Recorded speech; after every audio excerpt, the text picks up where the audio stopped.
다니엘서 4장 28절 이하를 보겠습니다. 28절 한 절을 함께 읽겠습니다. 이 모든 일이 다 느부갓네살 왕에게 임하였느니라. 바벨론 제국의 전제 군주인 느부갓네살 왕이 기이한 꿈을 꾸었는데 누구도 해석할 자가 없는 꿈이었습니다. 그런데 다니엘이 그 꿈을 해석하였습니다. 첫 번째 꿈은 거대한 신상에 대한 꿈이었습니다.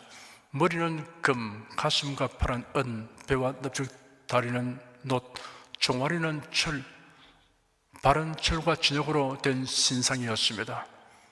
그리고 사람의 손으로 아니하고 산에서 떠인 돌이 신상의 철과 진흙의 발을 쳐서 부서뜨리니 신상이 다 부서져 여름 타작마당의 겨같이 되어 바람에 불려 가는 곳이 없었고 우상을 친 돌은 태산을 이루어 온 세계에 가득하였습니다. 다니엘은 이 꿈의 해석을 통해 금머리는 느부갓네살의 바벨론 제국을 의미한다고 하면서 그 뒤를 이어 세계를 제패할 제국들이 일어날 것과 종국에는 하나님의 손에 의하여 인류 역사의 종말이 다가오는 인류 역사의 개요임을 설명했습니다.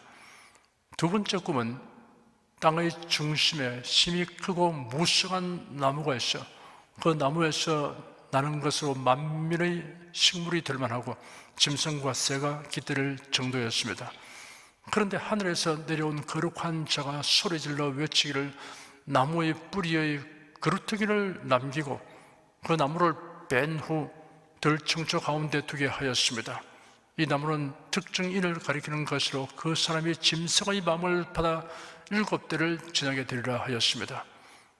다니엘은 얼마 동안 놀라 벙벙하여 번민하다가 왕의 재촉을 받고 꿈을 해석하였습니다. 이 나무는 느부갓네살을 가리키며 왕이 사람들에게서 쫓겨나서 7년 동안 들에서 지낸 후에 정상으로 돌아오게 될 것이라 하였습니다. 그리고 덧붙여서 그런즉 왕이여 나의 가난한 것을 받으시고 공의를 행함으로 죄를 속하고 가난한 자를 긍휼히 여김으로 죄악을 속하소서. 그리하시면 왕의 평안함이 혹시 장구하리다 하였습니다. 드디어 이 두 번째 꿈이 느부갓네살 왕에게 실현된 사실이 다음에 기록되어 있습니다. 이 꿈이 하나님께서 주신 것임이 증명된 것입니다. 그 해석의 역사성과 진실성이 입증되었습니다. 29절에서 33절까지 함께 읽겠습니다.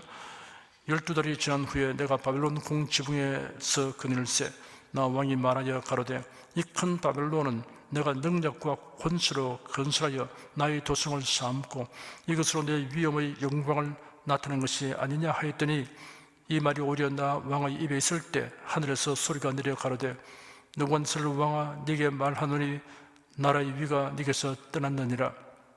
네가 사람에게서 쫓겨나서 들짐승과 함께 거하며 소처럼 풀을 먹을 것이요 이와 같이 7대를 지내서 지극히 높으신 자가 인간 나라를 다스리시며 자기의 뜻대로 그것을 누구에든지 주신 줄을 알기까지 이르리라 하더니 그 동시에 이 일이 나 느부갓네살에게 응함으로 내가 사람에게 쫓겨나서 소처럼 풀을 먹으며 몸이 하늘 이슬에 젖고 머리털이 독수리 털과 같았고 손톱은 새 발톱과 같았으느니라.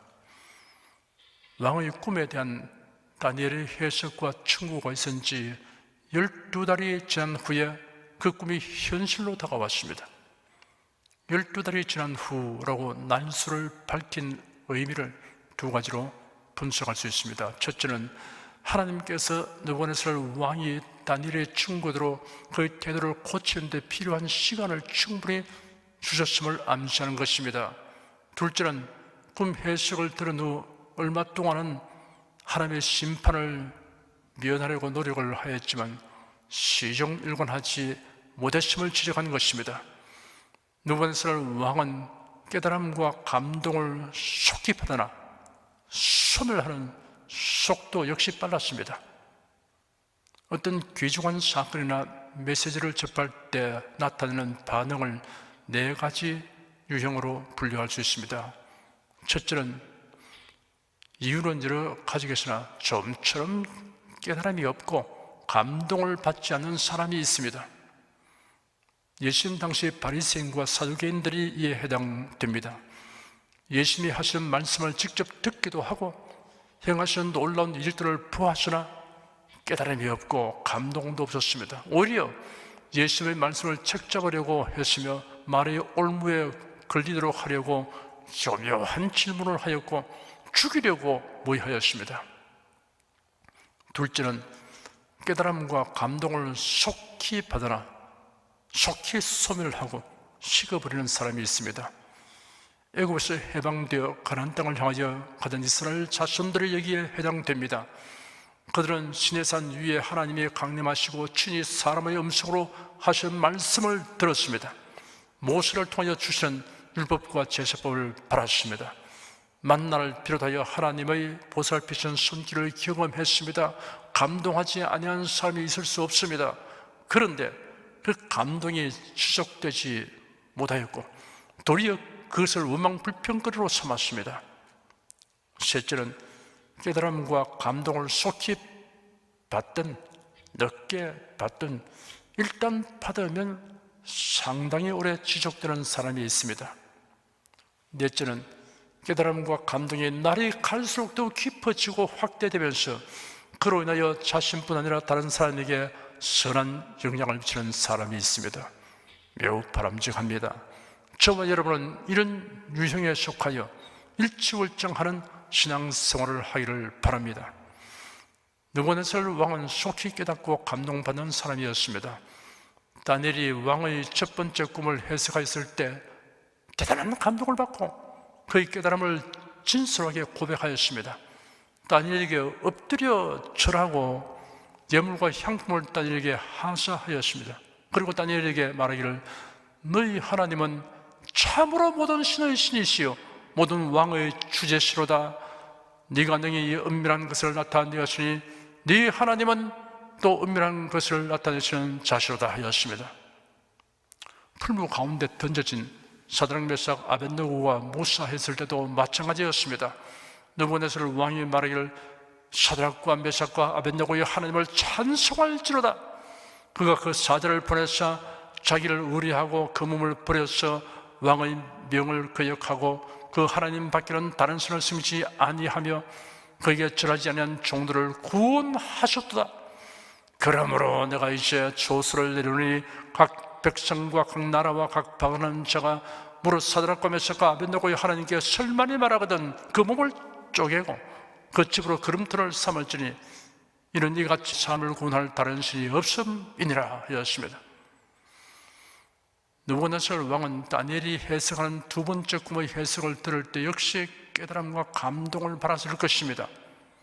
그런데 참으로 안타깝게도 그런 깨달음과 감동이 자신의 신앙과 삶의 태도에는 변화를 미치지 않았습니다.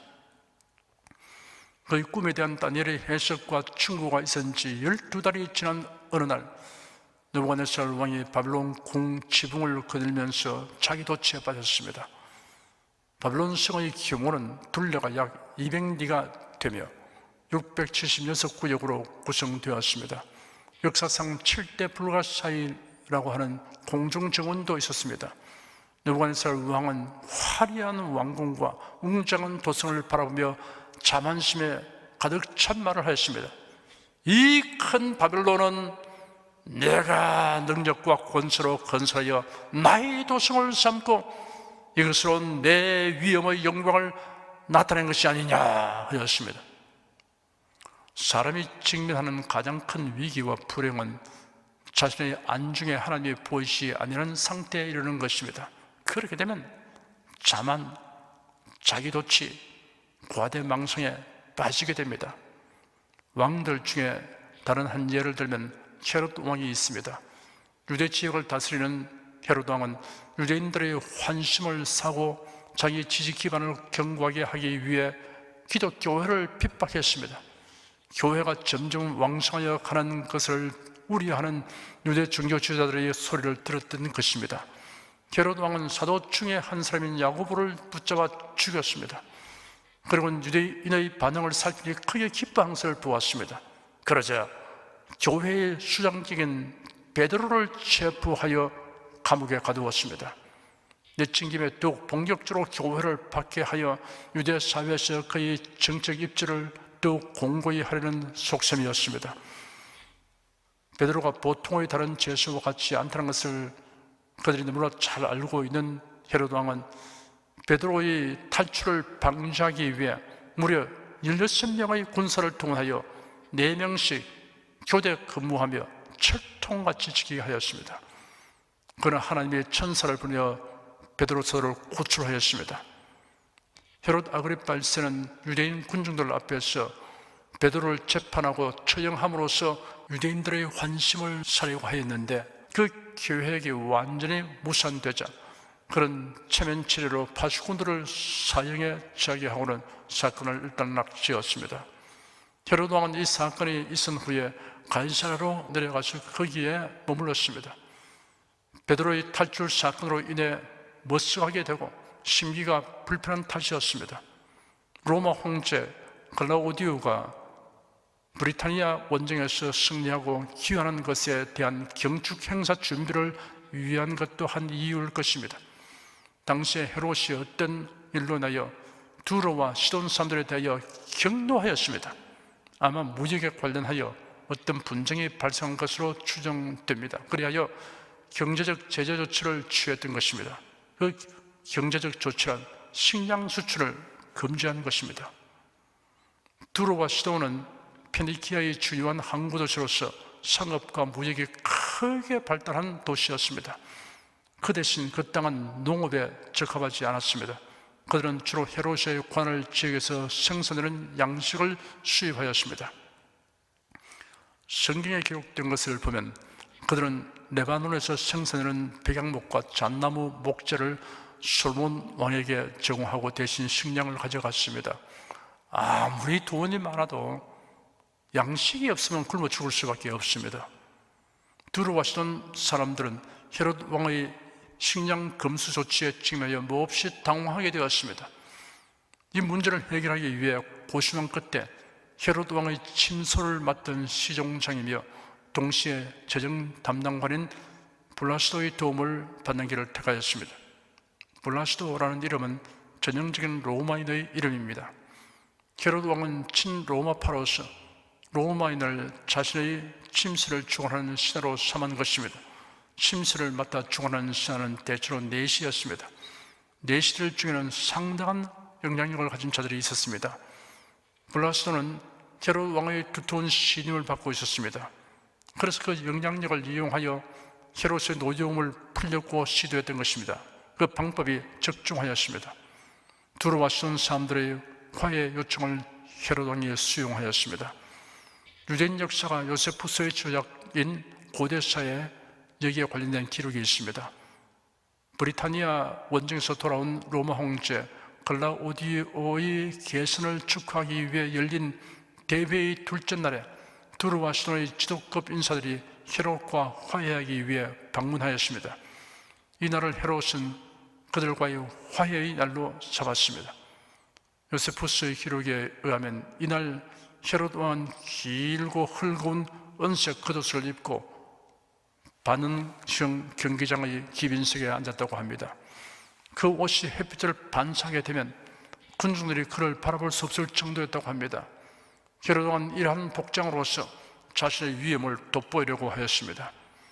헤롯 왕은 두로와 시돈의 사들 땅과 동원된 군중들에게 앞으로 우호 관계를 유지할 것이라는 요지의 연설을 하였을 것입니다. 그러자 군중들이 환호하며 이것은 신의 소리다, 사람의 소리가 아니다 라고 큰 소리로 부르짖었습니다. 두로와 시돈 사람들이 아첨하는 소리였습니다. 그 군중들 가운데는 유대인들도 있었습니다. 그들은 예수님이 스스로를 하나님의 아들이라고 말했다고 하여 빌라도의 손을 빌어 십자가에 못 박아 죽였습니다. 그리고 예수님은 구세주이시다라고 설교한 스데반 집사를 정오하여 돌로 쳐 죽였습니다. 10계명의 제1, 제2계명을 적용하여 신성모독죄로 정죄하고 죽였던 것입니다. 그러한 유대인들이 여기서는 헤롯 왕을 신격고 하는 소리를 치려 되었습니다. 헤롯 왕은 그 함성을 듣고서 그들의 불경한 행동을 제지하거나 꾸짖지 않고 오히려 만족하였습니다. 자기가 흡사 신이 된 것처럼 우쭐했습니다. 주의 사자가 헤롯 왕을 친히 헤롯이 충이 먹어 죽었습니다. 베드로에게는 수호자로 나타난 주의 사자가 헤롯에게는 하나님의 심판의 대행자로 행하였습니다. 어떤 기록에 보면 그가 급작스럽게 병들었는데 온몸에 벌레가 득실거리고 그 몸이 썩어가면서 극심한 통증으로 고통하다가 5일 만에 죽었다고 합니다. 누구든지 죽기 마련이지만 하나님을 섬기지 않고 더욱이 하나님을 대적하며 살다가 하나님의 형벌을 받아 죽는 것은 가장 두렵고 큰 비극입니다.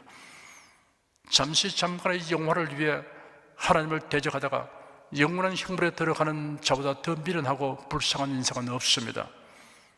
성경에는 성도의 죽음에 대하여 정의하기를 소망이 있는 죽음, 복이 있는 죽음이라고 하였습니다. 악인은 그 환난에 엎드려져도 의인은 그 죽음에도 소망이 있느니라. 잠언서 14장 32절 말씀입니다. 계시록 14장 13절에는 또 내가 들으니 하늘에서 음성이 나서 가로되 기록하라. 작은 미호로 주 안에서 죽는 자들은 복이 있도다 하시며 성령이 가르치되 그러하다 저희 수고를 거치고 쉬리니 이는 저희의 행한 일이 따름이라 하시더라 라고 기록되었습니다. 언제 어떻게 죽음을 맞게 되어도 주 안에서 죽는 사람은 누구나 복이 있고 소망이 있습니다. 천국에 들어가기 때문입니다. 헤롯은 비록 왕으로 군림하고 살았지만 하나님을 대적하였으니 차라리 태어나지 아니한 보다 못한 인생이 되고 말았습니다. 자만과 과대 망상이 있으면 안중에 하나님이 보이지 않습니다. 느부갓네살 왕은 화려한 왕궁과 웅장한 도성을 바라보며 자만과 자기 도취와 과대 망상에 가득 찬 말을 하였습니다. 이 큰 바벨론은 내가 능력과 권세로 건설하여 나의 도성을 삼고 이것으로 내 위엄의 영광을 나타낸 것이 아니냐 하였습니다. 사람이 직면하는 가장 큰 위기와 불행은 자신의 안중에 하나님이 보이지 아니하는 상태에 이르는 것입니다. 느부갓네살 왕은 결국 하나님의 길이 참으심을 경멸한 셈입니다. 1년의 유예기간을 선용하지 못하였습니다. 느부갓네살 왕의 교만한 말이 채 끝나기도 전에 하나님의 음성이 들려왔습니다. 느부갓네살 왕아, 네게 말하노니 나라의 위가 네게서 떠났느니라. 네가 사람에게서 쫓겨나서 들짐승과 함께 거하며 소처럼 풀을 먹을 것이요 이와 같이 7대를 지내서 지극히 높으신 자가 인간 나라를 다스렸으며 자기의 뜻대로 그것을 누구에게든지 주시는 줄을 알기까지 이르리라. 하나님은 오래 참으시지만 심판하실 때는 순식간에 행하십니다. 노아 시대의 대홍수 심판이 그러하였습니다. 소돔 고모라에 내린 심판이 그러합니다. 하나님의 선고가 선포되는 동시에 느부갓네살에게 짐승의 마음이 들어왔습니다. 왕은 자신을 짐승으로 성하게 되었고 짐승의 생활 방식을 따르게 되었습니다. 소처럼 풀을 먹으며 몸이 하늘 이슬에 젖고 머리털이 독수리 털과 같았고 손등은 새발톱같이 되었습니다. 인면수심이 되었습니다. 느부갓네살은 사람의 얼굴을 하였으나 마음은 짐승과 같이 되었습니다. 성경에는 사람의 영적인 상태를 세 종류로 분류하였습니다. 육에 속한 사람이 있습니다. 육에 속한 사람이란 부모에 의하여 태어난 그대로의 사람입니다. 예수를 믿지 아니하는 모든 사람이 이에 해당합니다. 육신에 속한 사람이 있습니다. 예수 그리스도를 믿고 성령으로 거듭났으나 아직 영적으로 성숙하지 못한 신자를 가리켜 육신에 속한 자들이라고 하였습니다. 그리스도 안에서 어린 아이들이라고 표현하였습니다. 신령한 사람이 있습니다. 신령한 사람이 되는 기본은 예수를 믿어 성령으로 거듭나는 것입니다. 이러한 변화를 입은 사람은 신령한 사람이 되기 위하여 목표를 설정하고 성령님의 도움을 구하면서 부단히 노력해야 합니다. 창조주이신 하나님을 무시하고 교만하게 행하는 자의 삶은 짐승보다 나은 것이 없습니다. 로마서 1장 28절에는 저희가 마음에 하나님 두기를 싫어하며 하나님께서 저희를 그 상실한 마음대로 내버려 두사 합당치 못한 일을 하게 하셨다라고 기록되었습니다. 34절에서 37절까지 함께 읽겠습니다. 그 기한이 참에 나 느부갓네살이 하늘을 우러러 보았더니 내 총명이 다시 내게로 돌아온지라. 이에 내가 지극히 높으신 자에게 감사하며 영생하신 자를 찬양하고 존경하였노니 그 권세는 영원한 권세요 그 나라는 대대로 이르리로다. 땅의 모든 거민을 없는 것 같이 여기시며 하늘의 군사에게든지 땅의 거민에게든지 그런 자기 뜻대로 행하시니 누가 그의 손을 금하든지 혹시 이르기를 네가 무엇을 하느냐 할 자가 없도다. 그 동시에 내 총명이 내게로 돌아왔고 또 내 나라 영광에 대하여도 내 위엄과 광명이 내게로 돌아왔고 또 나의 모사들과 관원들이 내게 조회하니 내가 내 나라에서 다시 시험을 입고 또 지극한 위세가 내게 대하였느니라. 그러므로 지금 난 느부갓네살이 하늘의 왕을 찬양하며 칭송하며 존경하노니 그 일이 다 진실하고 그의 행하심이 의로우심으로 무릇 교만하게 행하는 자를 그가 내게 낮추심이니라. 예언한 대로 7년 기한이 끝나자 느부갓네살 왕에게 제정신이 돌아왔습니다. 그 기한이 참에 나 느부갓네살이 하늘을 우러러보았더니 내 총명이 다시 내게로 돌아온지라 하였습니다. 하늘을 우러러보았다는 말은 회개하고 하나님의 도우심을 앙망했다는 뜻입니다. 그러자 이성을 되찾게 되었습니다. 이러한 변화가 오직 하나님의 은혜로 말미암은 것임을 나타내고 있습니다. 네 발로 기어다니는 짐승은 땅을 내려다보고 살아가지만 사람은 하늘을 우러러보게 지음받았습니다. 인간이 하나님을 앙망하며 하나님께 감사와 영광을 돌리기 전에는 제정신이 아닙니다. 사도 바울이 로마 총독이 주재하는 가이사랴에서 재판받을 때 바울이 하는 말을 듣고 베스도 총독이 큰 소리로 바울아 네가 미쳤도다. 네 많은 학문이 너를 미치게 한다 이랬습니다. 그러자 바울이 베스도 각하여 내가 미친 것이 아니요 참되고 정신 차린 말을 하나이다 라고 응수하였습니다. 오늘 본문에는 짐승의 마음이 제거되고 정신이 돌아온 느부갓네살 왕이 하나님께 고백한 내용이 기록되어 있습니다. 내가 지극히 높으신 자에게 감사하며 영생하신 자를 찬양하고 존경하노니 그 권세는 영원한 권세요 그 나라는 대대로 이르로다. 땅의 모든 거민을 없는 것 같이 여기시며 하늘의 군사에게든지 땅의 거민에게든지 그런 자기 뜻대로 행하시니 누가 그의 손을 금하든지 혹시 이르기를 네가 무엇을 하느냐 할 자가 없도다. 그의 일이 다 진실하고 그의 행하심이 의로우심으로 무릇 교만하게 행하는 자를 그가 능히 낮추심이니라 하였습니다. 느부갓네살 왕은 하나님을 가리켜 지극히 높으신 자, 영생하시는 자, 영원한 권세를 가지신 자, 영원한 나라의 절대 주권자, 진실하신 자, 의로우신 자, 교만한 자를 능히 낮추시는 자라고 말했습니다. 느부갓네살 왕의 고백은 매우 훌륭합니다. 그가 하나님의 어떤 부르심을 알았으니 경외하고 섬기는 것이 마땅한 일입니다. 불행하게도 그 다음이 그러므로 라는 접속 부사로 이어지지 않고 그러나 라는 접속 부사로 이어지게 되는 삶이 되었습니다. 깨닫고 아는 데서 믿고 순종한 대로 전진하는 복을 받는 사람이 많지 않습니다. 여러분은 정령 복받은 자들입니다. 기도하겠습니다. 은혜가 풍성하신 하나님, 우리가 하나님을 아는 지식을 갖게 되고 하나님을 섬기며 사는 행복을 누리게 하시니 감사드립니다.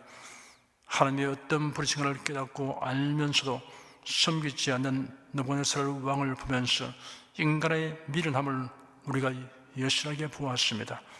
또한 하나님을 알고 섬기는 신앙을 가지는 것이 하나님의 은혜를 입어서 된다는 것을 분명히 알게 되었습니다. 하나님을 알지 못하여 섬기지 않는 사람이 많지만 하나님을 알면서도 섬기지 않거나 우상과 겸하여 섬기는 사람도 많다는 것을 지금도 교회 안팎에서 볼 수 있습니다. 이러한 사람들 모두가 우리의 전도의 대상에서 생각하며 전도하도록 성령님 우리에게 열심과 권능을 주시옵소서. 예수 그리스도의 이름으로 기도드립니다. 아멘. 찬송가 353장을 부르십시다.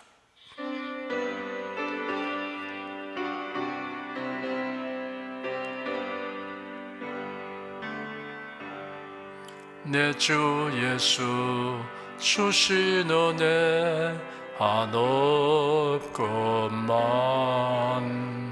내 주 앞에 이 적은 것 다